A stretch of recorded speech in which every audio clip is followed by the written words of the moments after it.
Hi everybody! Hi Noga. Hi Gil. How are you doing today? Great. This is our third and last video in our three-part mini-series about the stories Sociopaths. Dark Triad. The Dark Triad. So we talked about Joffrey. We talked about Ramsay.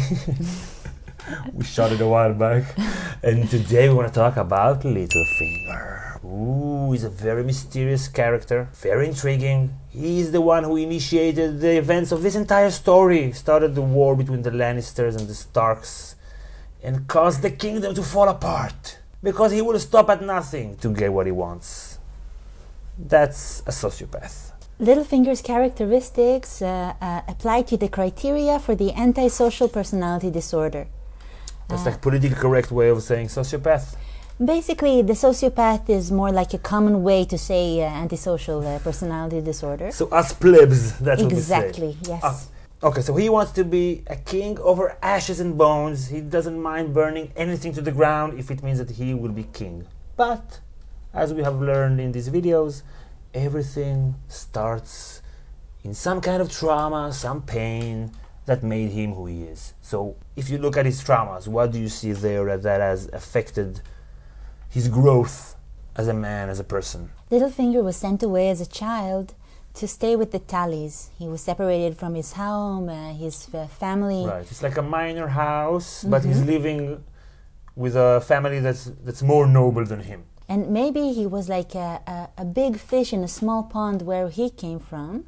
But then he arrived at a bigger pond. Yeah, a bigger pond, and now he's not so big anymore. Yeah, and he's also kind of little and weak physically. Right, that's why he was named Littlefinger, because he comes from the fingers. Right. And he's okay, so basically it was like being like mocked.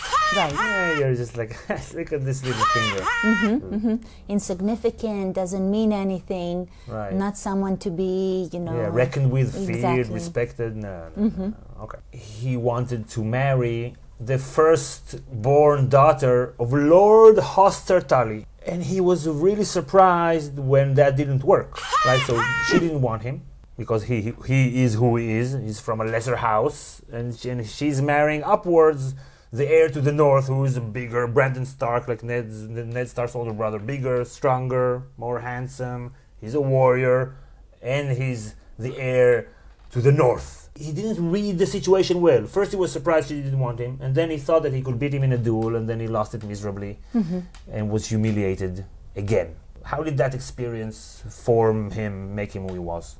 At that point, he was blindsided. He thought that he could get the girl, right? He thought that he could win her heart. Why not? Why not? I want her. I want her, and he thinks highly of himself at some level. Yeah. So I want her. Why can't I have her? Then reality proved to him that he can't have her. Politically, or even by who you are. Right. She's out of your league.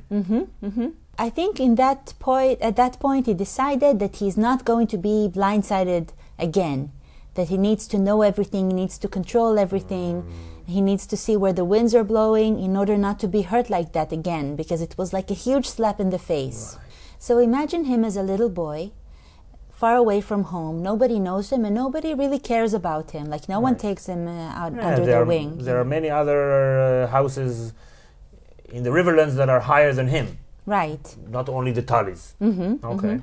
So he's there, he's alone, he's in the shadows. Like Littlefinger, we can see him also as a grown-up, always lurking in the shadows, never really participating. Perv. Yeah, but it's like more of a person who feels like he can't really assimilate with others, So you think that mirrors his childhood over there? I think so. I mean, the only one who paid attention to him was Lysa Tully, and she was like the lesser sister, so he didn't, he thought he was better than her.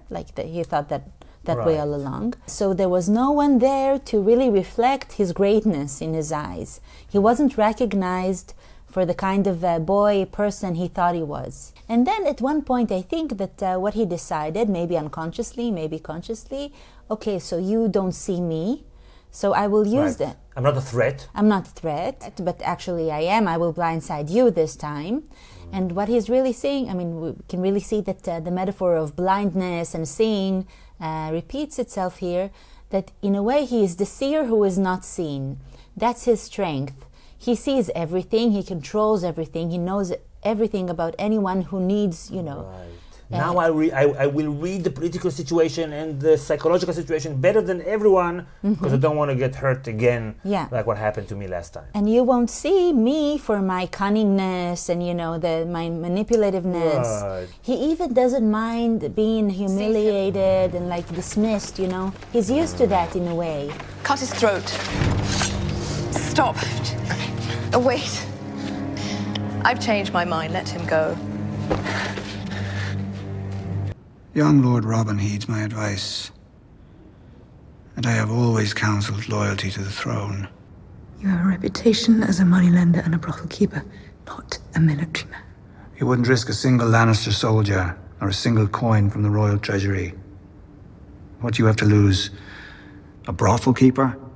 You know, he's always close to the strong people. He's always close to them, and he doesn't mind kissing their butts and, you know, being dismissed by them, because it's like, it's a temporary thing, he must tell himself. Right, he has, like, he's playing the long game. I think he still craves the recognition, but he can tell himself, okay, I will delay gratification, you know.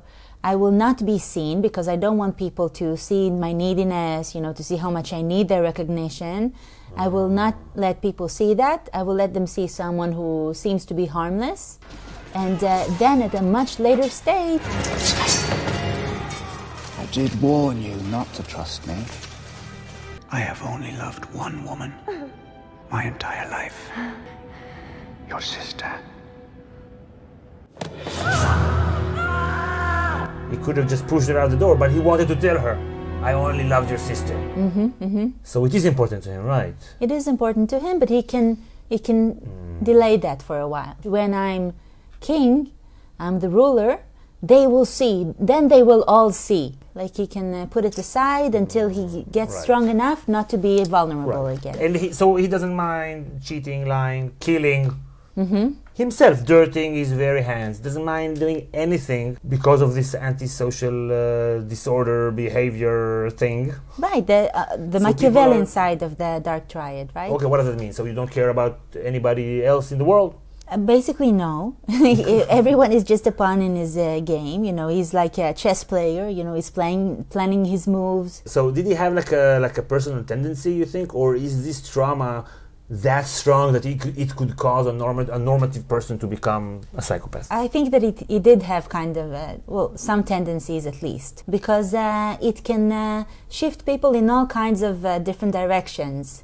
This kind of like being, the harmless kid that no one gives a damn about. Okay. But he chose that way probably because he had like some kind of an inclination. We don't know anything about his parents. Yes. We don't know what was there before, but maybe it's probable to say that there was a tendency. But you think that this trauma is strong enough, could be strong enough? Yes, for people who are very sensitive also. I mean, he's very sensitive towards rejection and towards... So it's like a self-defense mechanism? It's a defense mechanism because he denies his neediness of others. He denies his own vulnerability because he doesn't want to be hurt again. Like he's the one who's looking at things from above. He's the one playing the game. Yeah, so he can't be involved emotionally. Exactly. Another attribute of the antisocial personality disorder is their ability to fake empathy.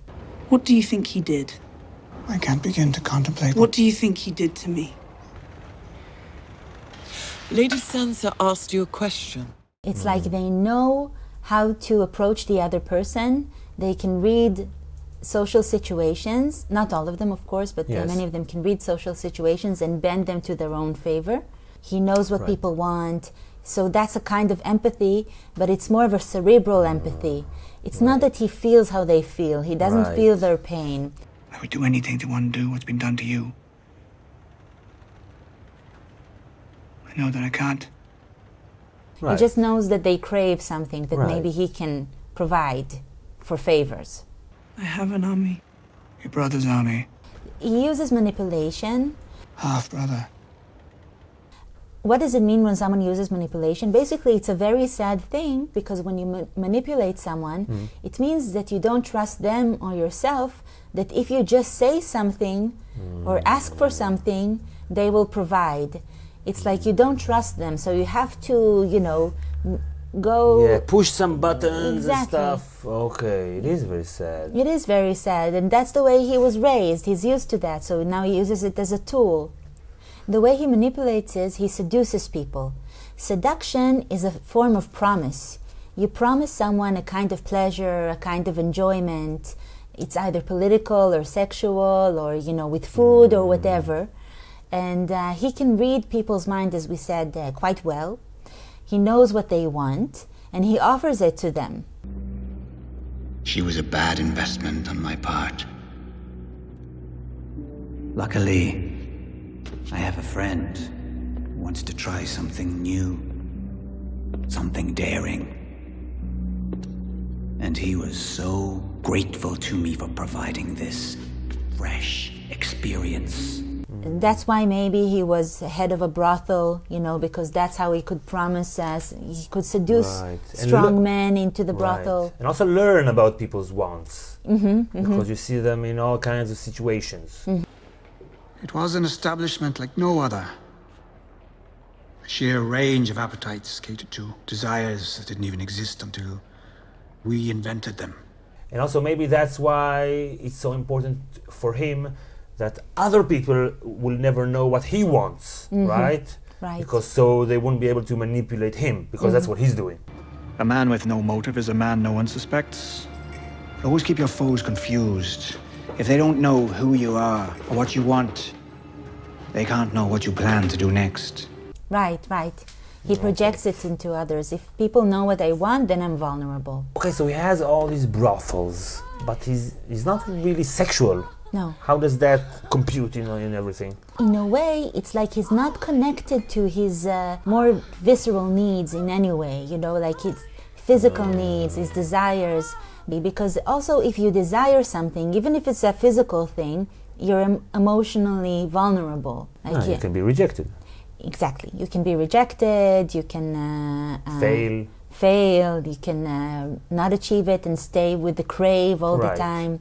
It's a whole source of disappointments and hurt. And this is something that he just can't afford. He doesn't have the capacity to deal with it. Right. So he's like a self-inflicted eunuch. But Varys is even more sexual than him in some way. I don't know, it's weird. He's self-inflicted in the way that, it's like he dissociated the parts of himself that need and want and crave and desire. Right. And now he wants one thing. And he will do everything to get there. So many men, they risk so little. They spend their lives avoiding danger, then they die.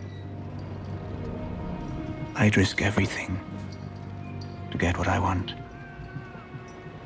And what do you want? So he's a gambler. Sometimes it works, sometimes it doesn't work. Everything.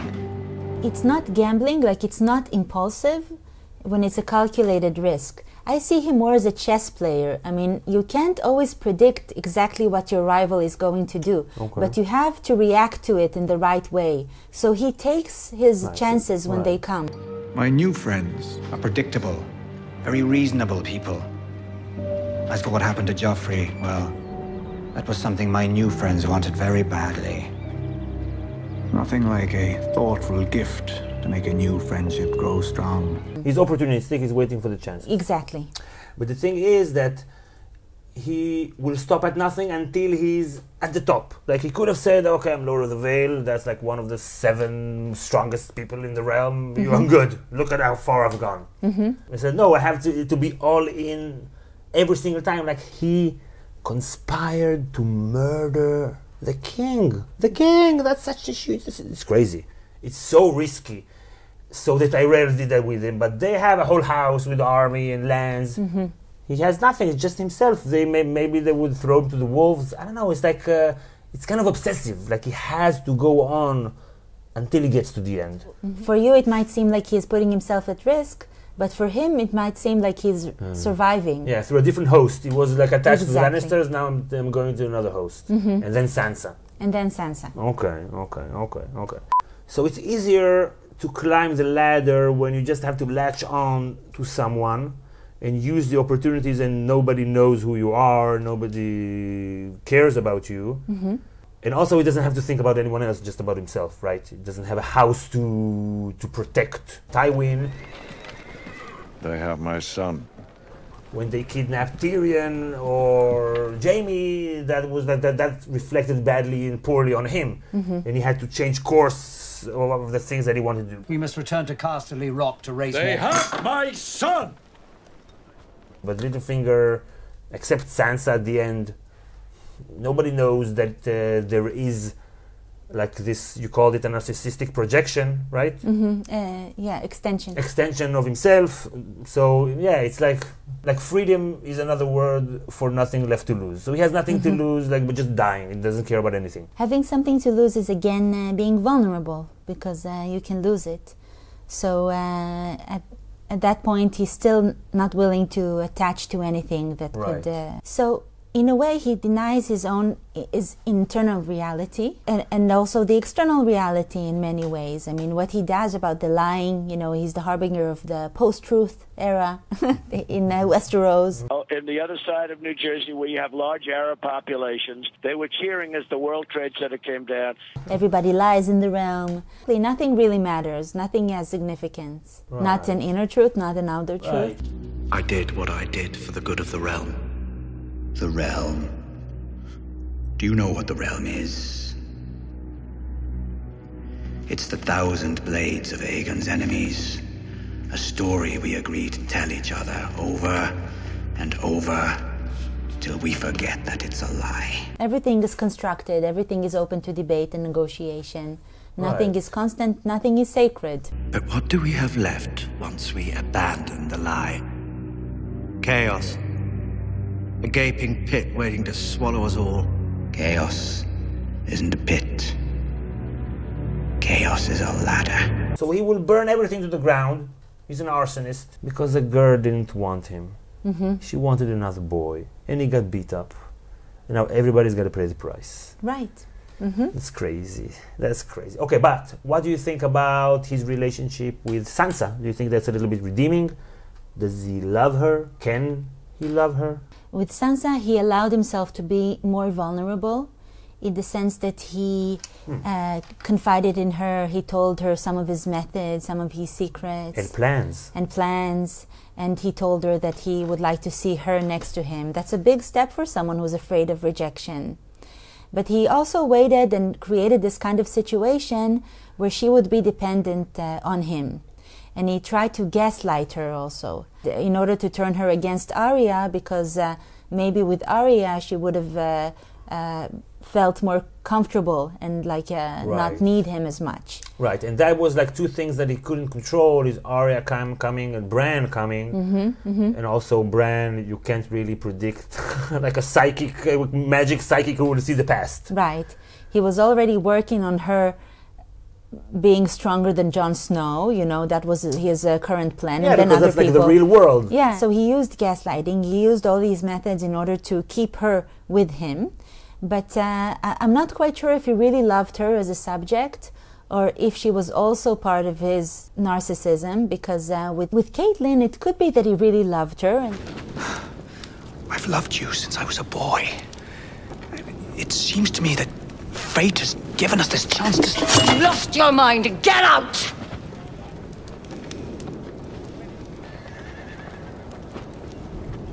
Then when she rejected him, he was like, I will never love again, because he was so scarred by it. Oh, or poor dude. Do you want to see your girls again? Poor dude, yeah. Or not. Just kill everybody, okay. Yeah. Or maybe she was also part of his narcissistic wishes, because partnering with her, she would be like a trophy for him. Not a real subject, but like a trophy, saying, I got the best girl, so I must be the best guy. Yes, and even though from a lower house, I'm so awesome. Right. Exactly. So maybe the thing with Sansa was that he needed her because she was in the picture where he was trying to get. And the moment he needed her, then there was a vulnerability there. Right. And then she knew that. And she knew that. You stand accused of murder. You stand accused of treason. How do you answer these charges? Lord Baelish. Right. And then she used that and she blindsided him, and he didn't read well the personal psychological situation. He didn't know that she was playing him, and he didn't read the political situation that the two sisters will not fight over him. Mm-hmm. My sister asked you a question. Lady Sansa, forgive me. I'm a bit confused. And this time he wasn't cut from here to here. He was cut from here to here. Mm-hmm. So he was right, maybe, to be scared, because the moment that he was exposed as who he is, and then also he became like it wasn't depressive anymore, like when he's out of the shadows. So like his worst fears just like appeared. Yeah. Sansa, I beg you. Thank you for all your many lessons, Lord Baelish. I will never forget them.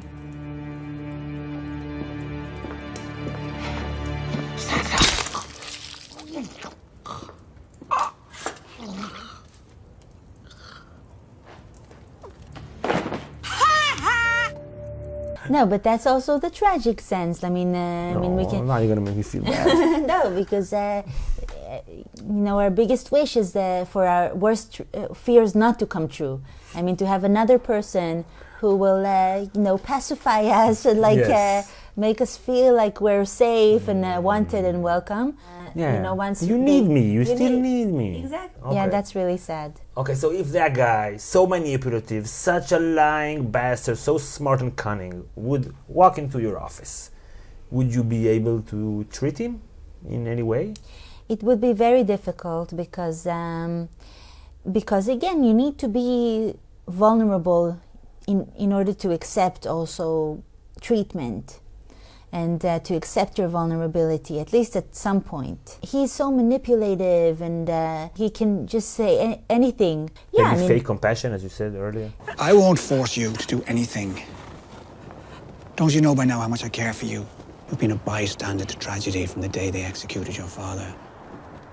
Stop being a bystander. Do you hear me? Stop running. Exactly, fake compassion. Fake also, maybe he can fake emotions, because he knows that that's what's expected of him. I think it would be a problem. He would manipulate the therapist? He could try to manipulate the therapist. And of course, therapists are not mind readers, and they're not, They're not. Someone has to, the joke, you need to want to change in order to change. No one can. So, it's a joke? Well, it's a cliche. It's a cliche. That's not the same as a joke. It's not the same. It's not the same. Okay. Good point. Okay. So thank you, Noga. If you enjoyed the video, you should click like. That's what I was told that people do on YouTube. So you be sure to do that and subscribe to get all our videos. We have a lot of psychoanalyzing videos and many other videos coming up. Okay, but we're gonna have to finish soon. So if you want to close up or say something before we go. Check out our Patreon page. We put in a lot of time and work on each video, preparing for the video, shooting the video, editing. So if you enjoy our channel, enjoy our videos, I've been enjoying them for some time, so maybe you'd like to consider pledging to support our work, to keep doing it through the long haul and also expanding to more topics. So check it out. It's patreon.com/GOT Academy. Thank you, Noga, and we'll see you all next time. Bye. Nobody has more respect for women than I do. Nobody. Believe me, she would not be my first choice, that I can tell you.